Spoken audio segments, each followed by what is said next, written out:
وذكر فإن الذكرى تنفع المؤمنين.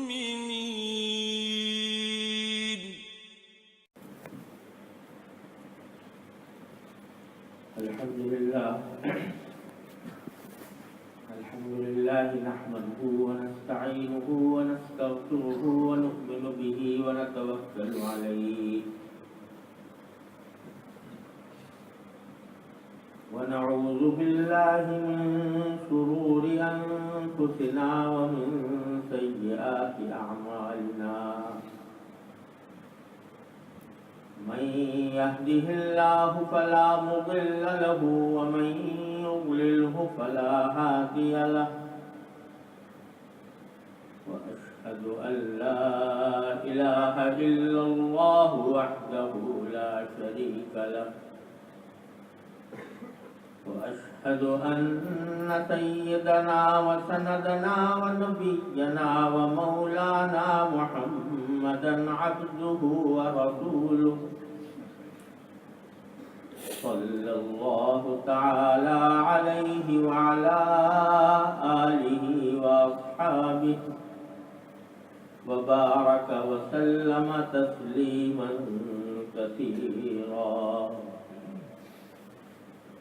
أما بعد فقد روي عن رسول الله صلى الله عليه وسلم أنه قال: إن الله يبعث لهذه الأمة على رأس 100 كل سنة من يجدد لها دينها.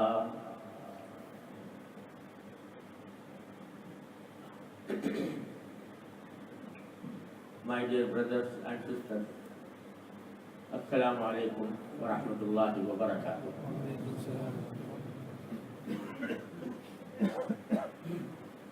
I have just quoted a hadith of Rasulullah sallallahu alaihi wasallam, which is reported in a number of books of hadith. In this hadith, Rasulullah sallallahu alaihi wasallam has told us that it is a sunnah of Allah subhanahu wa ta'ala. It is a practice of Allah subhanahu wa ta'ala that at the beginning of every century, at the beginning of every 100 years, Allah subhanahu wa ta'ala sends to this ummah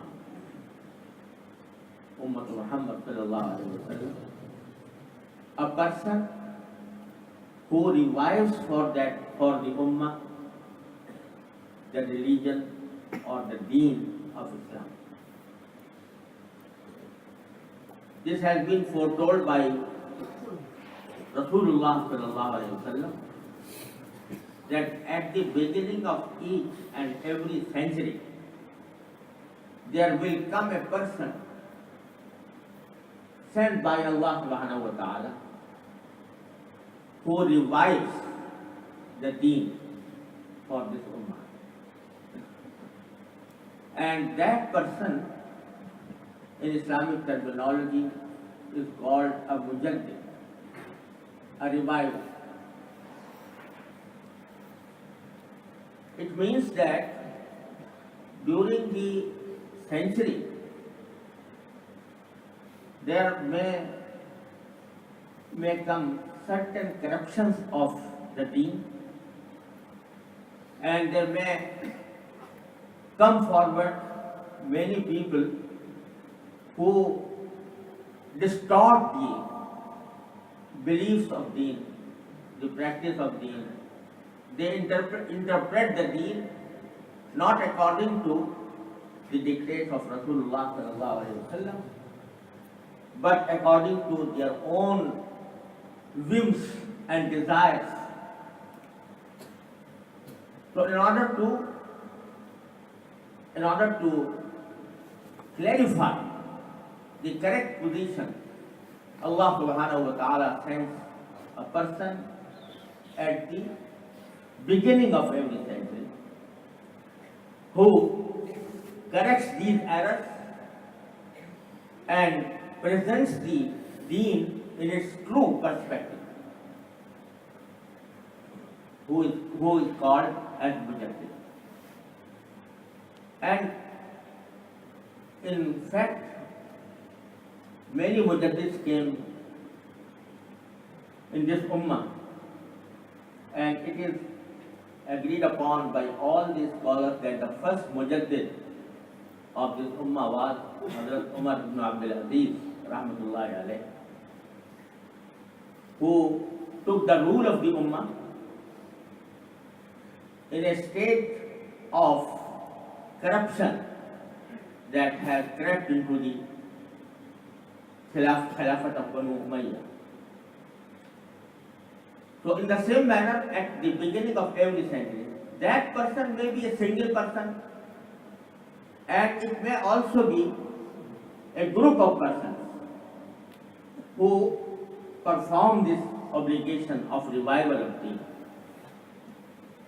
And there are many books of Islamic scholars in which they have mentioned who was the Mujaddid of which century. In our last century, that is 14th century, it is normally recognized by the ulama of subcontinent that the Mujaddid of this century, the 40th century, was Hakimul Ummah Hadhrat Moulana Ashraf Thanvi. Some say that the Mujaddid of this century was a group of persons who educated the deen in Darul Uloom Deoband and in Zahir Uloom Saharanpur and certain other Islamic institutions. This group collectively was the Mujaddid of this century. But if you want to single out a person from this group, it is probably the Hakimul Ummah Hadhrat Moulana Ashraf Thanvi rahmatullah alayh who deserves to be a Mujaddid. And it happens like this, that Hadhrat Hakimul Ummah Moulana Ashraf Thanvi rahmatullah alayh was educated in Darul Uloom of Deoband, and during his education, while he was very young, he, according to his aunt, he used to pray tahajjud from the very young age. And when he was a child, his play was that he used to go to a masjid and climb over the member and said some few words and then came down. It seemed that Allah subhanahu wa ta'ala was training him for giving mawa'id to this ummah. When he was graduated from Darul Uloom of Deoband and was firstly appointed in the Madrasa of Jami' Uloom Kanpur, it was the year of 1301 of Hijrah. 1301. So that is why, and that year was in which he started his noble work of preaching Islam and explaining the Islamic teachings to the people through his mawa'id and through his tadrees in Jami' Uloom of Kanpur. That is why many people are of the view that the Mujaddid of this century was Hadhrat Hakimul Ummah Moulana Ashraf Thanvi Rahmatullah Alayh, for which this August forum has been, this August meeting has been convened to throw some light on the life and work of Hadhrat Moulana Ashraf Thanvi. In fact, the work of Hadhrat Moulana Ashraf Thanvi Rahmatullah Alayh widely spread in the subcontinent of India and Pakistan and Bangladesh, and mostly the people are aware of the noble work he has done for this ummah. But as my brother Moulana Muhammad was telling you before me, that Hadhrat Hakimul Ummah Moulana Thanvi Rahmatullah Alayh has in fact revived all the aspects of deen. Probably he was the first person to say that Islam consists of 5 different spheres. One is aqaid, that is beliefs. Second is ibadat, that acts of worship. Thirdly, muamalat, that is the commercial transactions or financial transactions. And fourthly, muashara, how to live with each other. What are the precepts of Sharia while we live with each other? The rights of the relatives, the rights of the friend, the rights of one's neighbor. So these are muashara. And the 5th sphere is of akhlaq, moral qualities of a person. Islam is the name of fulfilling the obligations of Sharia in all these 5 spheres. And it is very unfortunate that many Muslims, many non-Muslims have propagated this like this, and many Muslims have accepted it, that the deen is restricted to the aqaid and ibadat only, that is beliefs and acts of worship. So a Muslim is only a Muslim in a masjid when he performs salah. But he goes out of the masjid, goes to the marketplace, or lives with each other, he forgets what Allah subhanahu wa ta'ala and Rasulullah sallallahu alaihi wasallam has ordered us to do. So Hadhrat Moulana Ashraf Thanvi Rahmatullah Alayh, may Allah bless his soul, he explained the Islam as a whole. Ya ayyuhalladhina amanu udkhulu fi silmi kaffa.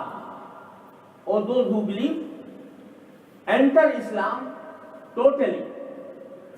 Totally means that it is not enough that you are Muslim when you are in a masjid. You are Muslim everywhere. Therefore, Hadhrat Moulana Ashraf Thanvi Rahmatullah Alayh has explained all these 5 spheres of Islamic Sharia. In aqaid beliefs, there were many distortions in aqaid that crept into the Muslim society. Many people believed in bid'ah, khurafat, and in some modern theories, and they believe that Islam in our age is something different from Islam that was in the days of the Holy Prophet sallallahu alaihi wasallam. The term of modern Islam has been invented to say that Islam in this century or in our age should be different from what it was in the days of Sayyidina Muhammad sallallahu alaihi wasallam and in the days of the Sahaba radiallahu ta'ala anhum ajma'in. So the term modern Islam has been invented. And it was the age in which Western philosophy and Western culture was dominant over in the entire world, including the Muslim world. Therefore, there was a group of people who said that whatever thought came to the light through the Western philosophy, they accepted it wholeheartedly, and when they found that this is against the Quran, Holy Quran, or against the Sunnah of the Holy Prophet sallallahu alaihi wasallam, they used to distort the meaning of the Holy Quran and Sunnah of the Holy Prophet sallallahu alaihi wasallam to make it in accordance with the Western philosophy.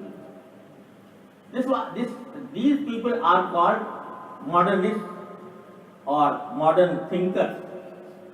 For example, there was Sir Sayyid Ahmad Khan, who wrote a commentary on the Holy Quran, in which he refused that there was something to be called miracles of the Holy Prophet sallallahu alaihi wasallam, on the basis of the philosophy that was predominant in that time, that is naturalism. So Hadhrat Moulana Ashraf Thanvi rahmatullah felt that these distortions are coming through the philosophy and through the new philosophy or modern philosophy that was taught by the Western idea. So Hadhrat Moulana Ashraf Thanvi rahmatullah has written a very pertinent book in the name of Al-Intibahat al-Mufida لحل الشبهات الجديدة.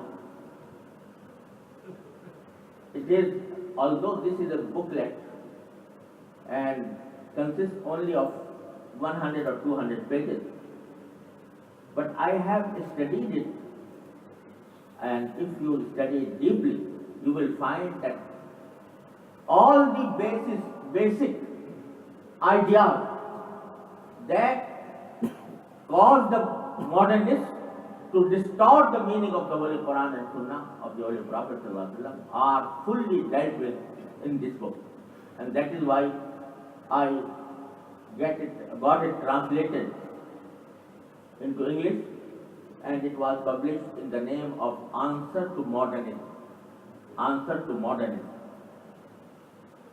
If you read that book, you will find that all the basic principles, the ignorance of which led the people go astray, are fully explained and fully refuted in a logical manner. So this was done by Hadhrat Moulana Ashraf Thanvi rahmatullah in the field of aqaid.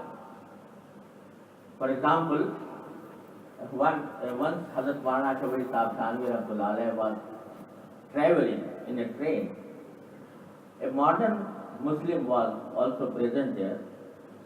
He asked him, Moulana, it is mentioned by the Holy Quran that on the day of judgment, on the day of Qiyamah,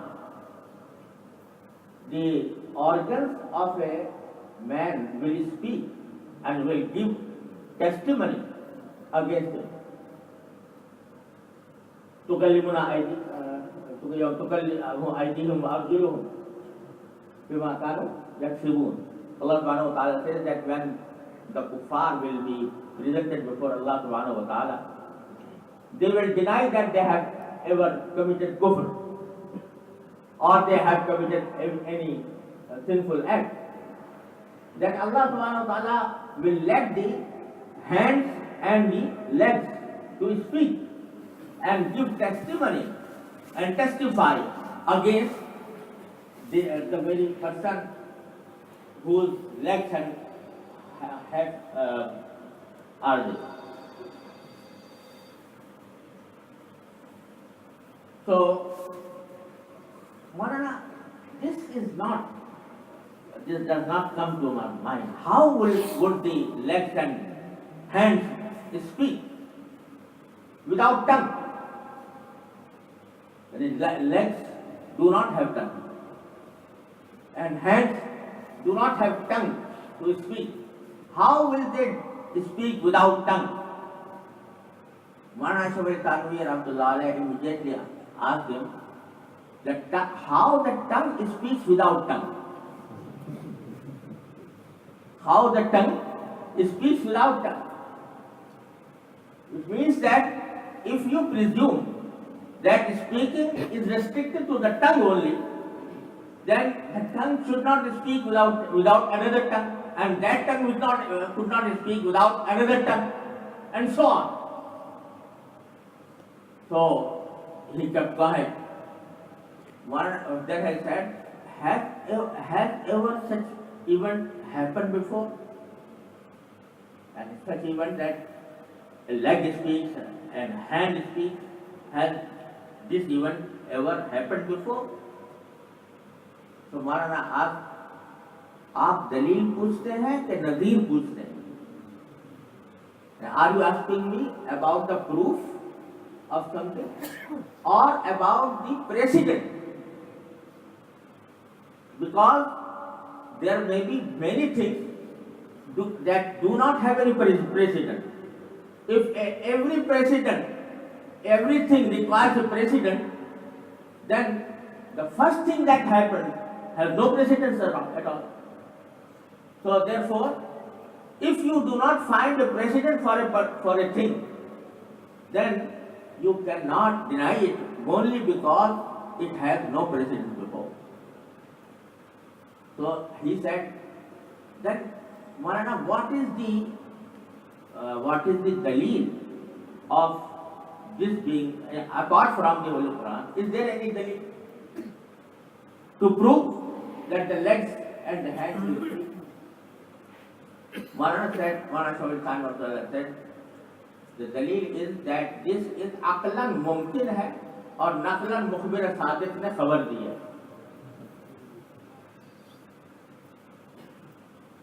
अकलन मुमकिन है और नकलन मुखबिर सादिक ने खबर दी. अकलन मुमकिन है यानी it is not impossible.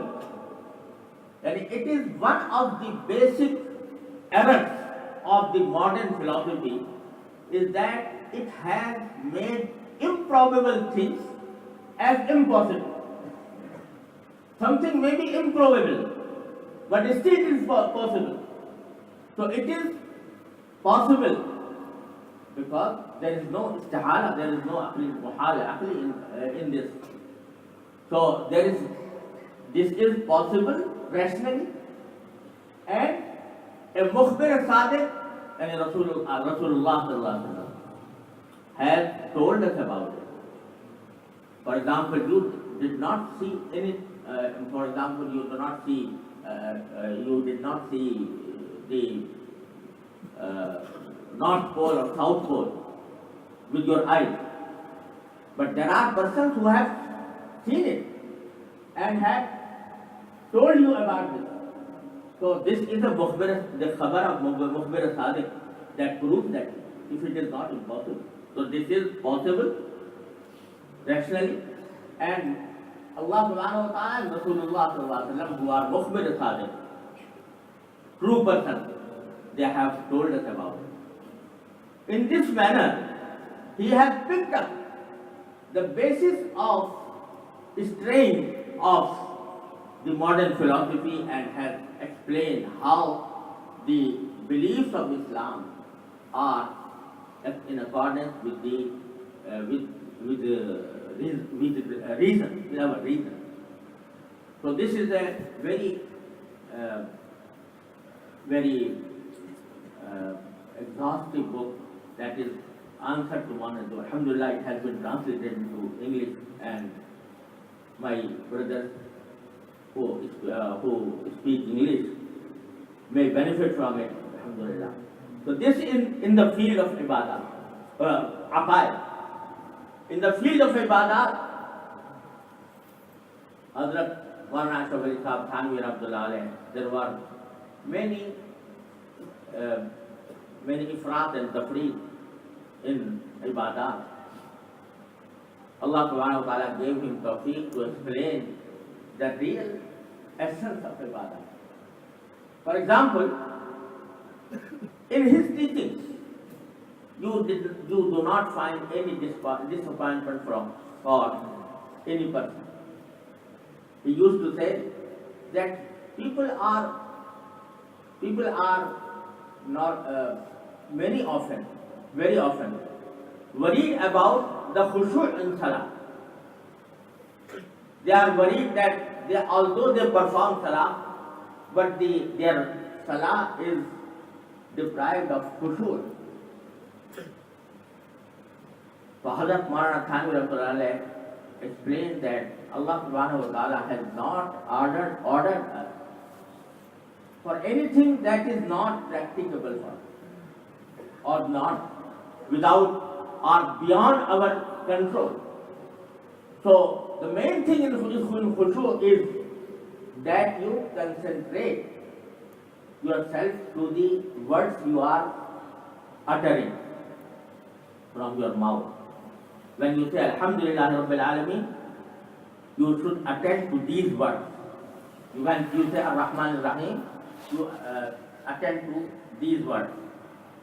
But if there are some khayalat, some thoughts without your control, then you are forgiven by Allah subhanahu wa ta'ala. And when you feel that you have gone to other thoughts, you come back to these words you are uttering from your mouth. This is enough for khushu'.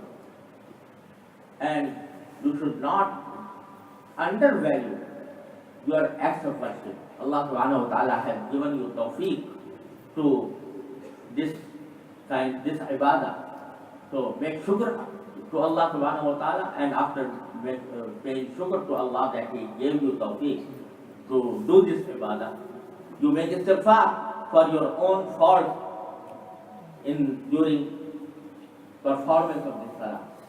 That is why Hadhrat Sayyidina Abu Bakr radiallahu anhu says, when a person after performing a ibadah says Alhamdulillah, Astaghfirullah, then he makes the Satan go away. Because Alhamdulillah, when he says Alhamdulillah, it means that I am grateful to Allah subhanahu wa ta'ala that He has given me the tawfiq to perform this salah. There are many people who have no such tawfiq. Therefore, Alhamdulillah. So far as my faults and my deficiencies during performance of salah, for that I make istighfar, astaghfirullah. So that is why Rasulullah sallallahu alaihi wasallam after performing salah used to say astaghfirullah, astaghfirullah, astaghfirullah, salata marrat, 3 times. So such things have been explained by Hadhrat Moulana Ashraf in his books, in his mawa'id.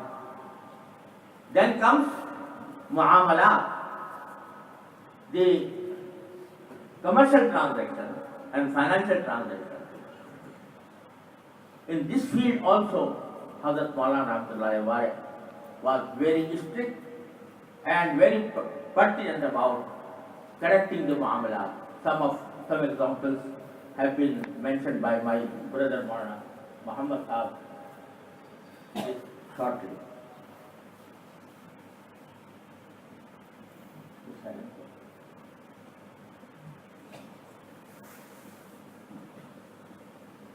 Then comes the Mu'asharat. In Mu'asharat also, Hadhrat Moulana used to teach, and his khanqah in Thana Bhavan was in fact a place in which he trained the people. And all the ibadat, in muamalat, in mu'asharat, in akhlaq, in everything.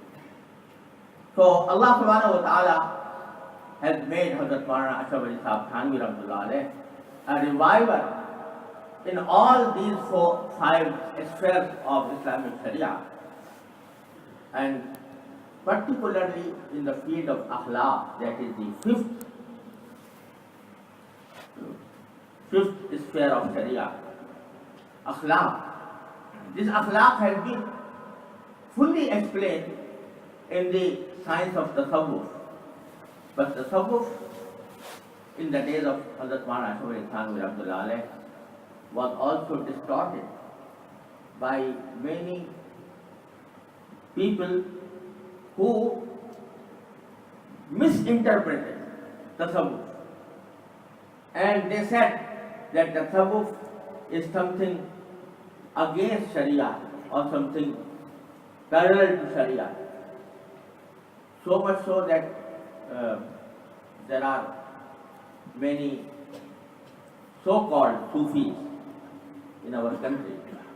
Some of them used to have some drugs, and they say that after taking these drugs, we are more concentrated in our meditation, and we are more concentrated to Allah subhanahu wa ta'ala. Some people objected that this is haram. They say, Maulviya to haram, Sufiya to halal. And it is haram and prohibited for ulama, but it is not prohibited for Sufi.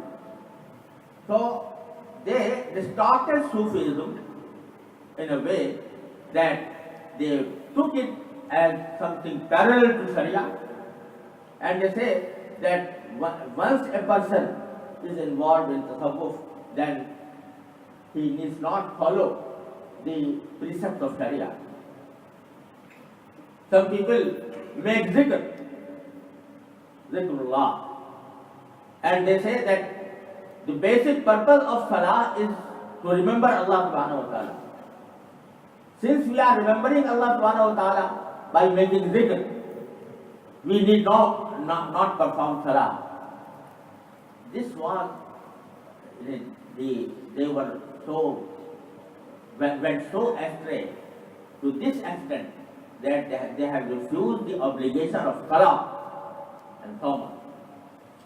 So Allah subhanahu wa ta'ala made him, Hadhrat Moulana Ashraf to clarify the basic concept of the tasawwuf, and he explained that the tasawwuf in fact is to follow Sharia in all our activities, in all our apparent activities and inner activities.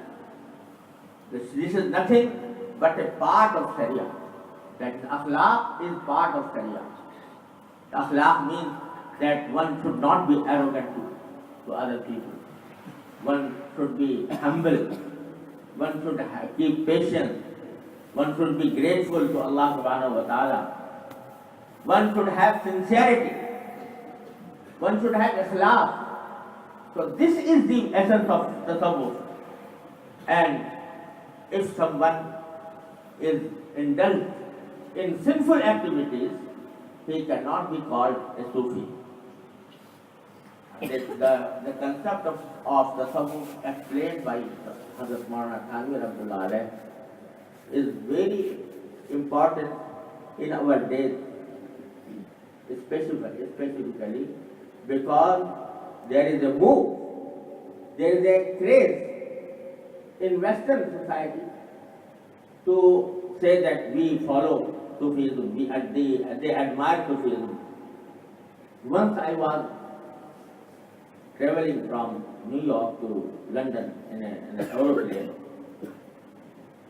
A person like hippie was sitting by me. So I ordered for vegetarian food. He also ordered for vegetarian food. He did not seem to be a Muslim. So when we conversed with each other, I asked him, why are you ordering for vegetarian meal? He said, I am a Sufi. I am a Sufi and I am following Sufism. So I asked him, how are you following Sufism and what you mean by Sufism? So he said to me that I am writing a music on the pattern of some actress, I don't know what, probably he named her as Marilyn Monroe or something. Huh? So she said, I am inviting the younger generation to Sufism through this music that I am writing, and I named it on the name of that actress because that actress is very popular among youngsters. So I invite people to through these songs and through these music to purify their heart. So how do you purify the heart? He was not a Muslim at all, but he was fond of Sufism. And this has been taken as a scapegoat by some of our modernists. They praise Sufism because, according to them, Sufism is something that relieves them from the burden of Sharia. So therefore they follow that sense, Sufism in that sense. Hadhrat Moulana Ashraf Thanvi has explained that the tasawwuf in real term is the dictates of Sharia. And he has written a book, Masail al-Suluk min Kalami Malik al-Buluk. This is a commentary on the Holy Quran on the basis of tasawwuf, in the sense that the Masail of tasawwuf have been inferred from the Holy Quran. And also, at-tasharruf bi ma'rifati ahadith al-tasawwuf. He has collected the ahadith in which Rasulullah sallallahu alaihi wasallam has explained the essence of tasawwuf. And alhamdulillah, this book has now been translated into English and published. So, in this way, Hadhrat Moulana Ashraf was able to do or to perform the revival of Deen in all these 5 spheres: aqaid, ibadat, muamalat, muasharat, and akhlaq. Unfortunately, we could not pay due attention to the words of Hadhrat Moulana Ashraf. We are faulty in the sense that we could not convey these words to those parts of the world that are far from subcontinent. Therefore, people are not fully aware of the value of these. So, alhamdulillah, some brothers have now trying to translate these words into English and in other languages so that this message can be conveyed to all the people of the world. I would especially advise the ulama that although they study the basic sources of Sharia, they study the tafsir of Quran, they study the ahadith of Rasulullah, they study the Islamic jurisprudence, but they very seldom turn to these valuable works of Hadhrat Moulana Ashraf. And even while giving lectures and sermons, they seldom refer to the works of Hadhrat Moulana Ashraf. While if they do so, they will find that it is the best interpretation of the Holy Quran and Sunnah of Rasulullah, and it may be helpful to bring the Muslims to the real teachings of Sharia and how to practice Sharia. Alhamdulillah, Hadhrat Moulana Ashraf Thanvi always nourished in the hope in the heart of the his addressees. Disappointment is totally out in his education. So he gives hope that you should not be disappointed about yourself. You must try your best to reform yourself according to the requirement of Sharia. And how you can do this is explained by his books, his mawaiz, his malfudat, his maqalat. Therefore, all of us should benefit from these valuable works, and especially the ulama should read this. I used to read the books of Hadhrat Moulana Ashraf and was not paying due attention to the mobile of Hadhrat Moulana Ashraf. My Shaykh Hadhrat Moulana Dr. Abdul Hay Sahab Arifi advised me that you just read one book of mobile of Hadhrat Moulana Thanvi beside your bed. And when you go to sleep, just read one page only from the mobile. If you do this regularly, on daily basis, inshallah you will see the benefit. Alhamdulillah, I acted upon the advice of Hadhrat Moulana. I kept the mawaiz of Hadhrat Thanvi beside my bed, and before going to sleep, I had started reading one page. But when I read one page, it took me to another, and then to a third one.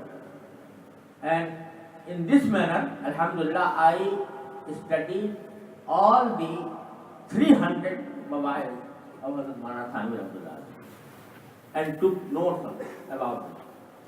Alhamdulillah, it was very beneficial for me, and it brought a revolution in my inner life. So I would advise the ulama and those who can read Urdu and to consult these mobiles, inshallah they will find it very beneficial for reforming their own life. May Allah subhanahu wa ta'ala give us tawfiq to benefit from the works of Hadhrat Hakim al-Ummah Moulana Ashraf Thanvi wa akhiru da'wana alhamdulillahi rabbil alamin. سبحان ربك رب العزة عما يصفون وسلام على المرسلين والحمد لله رب العالمين.